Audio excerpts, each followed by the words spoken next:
Mr. Transformers 96 here with another video review. This time I'm going to be discussing the newly shown Hot Toys figure, being the movie Doctor Strange. Do excuse me if I sound like I'm trying to be a bit quiet. It's very late at night. The pictures of this have actually just been released as of filming this, and but I wanted to get talking about it real fast. Not going to have much time tomorrow, so I figured I'd just do it right now. But let's talk about it. This is very exciting, and it is quite early on to get the images for Doctor Strange. He was, of course, shown at ACG HK, something like that. It's some event that took place overseas right after Comic-Con, about 2 weeks after Comic-Con. That's where he first debuted the figure, and now we have the official images of him, and he'll be going up on pre-order within the next few days, most likely on Monday on Sideshow's site, and that's really exciting considering the movie doesn't even come out for another month and a half. But the figure looks really excellent. I have to say this looks like an excellent figure. The costume itself is extremely extravagant, and as you can see that there's a lot of different layers going on, as well as different textures and colors. Just wonderful work in the clothing. Just his little, the blue outfit itself has excellent work. You can see the wrist bands and bracelets and things kind of going down the arm, which just looks wonderful. And then the cape itself looks like it has amazing detail, I have to say. Tons of a really nice ornate designs on the back, and then the inner work of the cape has a nice pattern to it as well, which just look excellent. As you can see him holding the book, he holds it quite nicely, although his hand is in a bit of a strange position, like that just looks like he's really hurting himself just holding that book. I love the hands that he comes with, and I'll be discussing them in more detail when I get to his accessories, which is here. But before I talk about the accessories, let's talk more about the actual photos of the image. They'll come up, especially this one I want to talk about. Yeah, there we go. This is the closest shot that we have on the head sculpt. The head sculpt looks fantastic. It really captures the likeness of Benedict Cumberbatch, which I think is awesome, and it looks great. There's really nothing wrong with it. There's maybe something that's slightly off, but just about every Hot Toys figure, even the best ones, when you first see them, there's just something slightly off about it.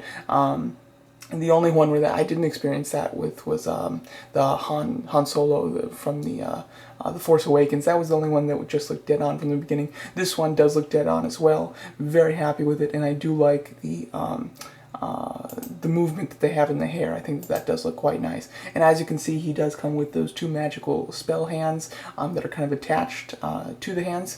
If I'm not mistaken, they look really great and really fun, and really, I'm glad that this figure is expressing his power.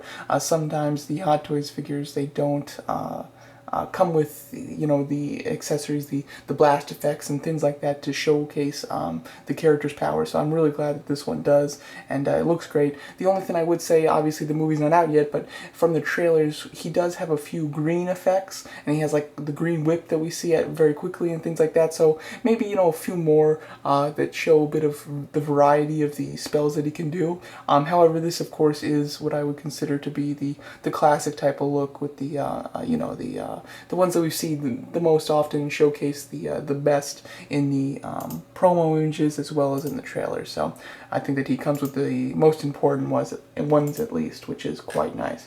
As far as what else he comes with a really good variety of items.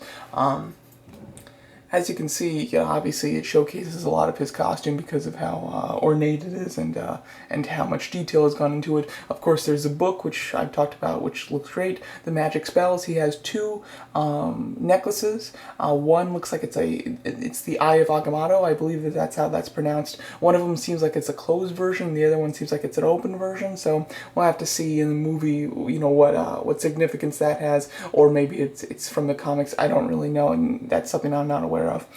He comes with a large base, which is quite good. Really do like the design on that base. I think it looks nice. And then he comes with a backdrop. I'm a sucker for backdrops. I absolutely love them. And I have enough space to be able to display the figure with the backdrops. So whenever a figure can come with a backdrop, I'm super stoked. And personally, if I had my way, I would have every single figure come with a backdrop. I think that should just be like a standard thing that's released with every figure. But unfortunately, that's not the case. However, really glad that he does have it, and he has his, it's that very famous window in his kind of like his fortress area where he lives basically, and where the cape's like kept. That looks wonderful. Very happy that he comes with a backdrop. The hands that he comes with are great. Usually Hot Toys doesn't do much with expressive hands, and but this one is obviously a huge exception. The only regular hands that he has is a pair of fists, and then other than that, every single hand has some serious expression to it, which I think is great. It's going to make for some amazing posing options, and you'll be able to do a lot with it, which I'm extremely excited about. He doesn't even come with a pair of relaxed palms. I love it. You know, he really shouldn't.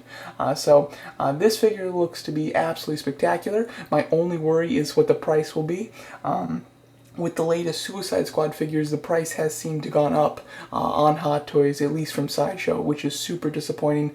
With all of those figures being about $245 to $250, at least the Joker, Harley Quinn, and Deadshot, and then their most recent Joker Batman collaboration figure that was like $265, which is very expensive. So we'll have to see. This guy, he looks like he brings a lot, and he obviously has a lot of detail and a lot of work that's gone into the clothing. So he could go for quite a high price. I'm hoping it's not too bad. I think the $240 is a good price for him. I would say that he deserves to be more expensive, you know, because of how much he comes with. But if, you know, the higher prices are a permanent thing, then this could definitely be $265, I would say. But I'm really hoping that's not the case. I think $240 would be pretty fair. You know, maybe $235 would be good as well. So we'll have to see. Hoping it's not too bad of a price. But this is definitely going to be a must-have for me, and I think a must-have for most Marvel collectors. So let me know what you guys think of this figure, and thanks so much for watching.